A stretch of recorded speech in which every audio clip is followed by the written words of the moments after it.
যে উদ্দেশ্য নিয়ে যে এই নাজমুলের ভাবি যে তার বিরুদ্ধে যে মিথ্যা মামলাটা করছে,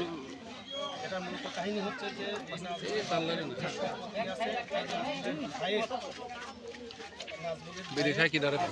দাবি যে তার বাড়ির সামনে থেকে তাকে 10 শতাংশ জমি দেওয়া হোক। সেই জমি যেহেতু তার ছেলে হলো 4টা গায়ে নেই, সেই প্রেক্ষিতে তার বউ বিভিন্নভাবে বিভিন্ন বাড়ির উপরে মানে টর্চার করে এবং শেষ পর্যন্ত বিভিন্ন ধরনের হুমকি দামকি দেয়। শেষ পর্যন্ত এগুলোতে যখন কোনো হয় নাই, কুল কিনারা হয়নি, তখন এই নাজমুলের নামে তার মেয়েকে অর্থাৎ ভাতিজার বিরুদ্ধে ধর্ষণ এবং এই জিনিসটা হচ্ছে সম্পূর্ণ এই নাজমুলের ভাবির বাপের বাড়ির চক্রান্ত। তা আমরা এই বিরুদ্ধে আমরা তীব্র প্রতিবাদ জানাচ্ছি এবং সহজ সরল ছেলে মেধাবী ছাত্র নাজমুলের বিরুদ্ধে যে অভিযোগ, এটা সম্পূর্ণ অসত্য এবং তার তীব্র প্রতিবাদ জানাচ্ছি এবং আপনাদের মাধ্যম দিয়ে পুলিশ প্রশাসনের দৃষ্টি আকর্ষণ করতেছি যেন এর সঠিক তদন্ত করে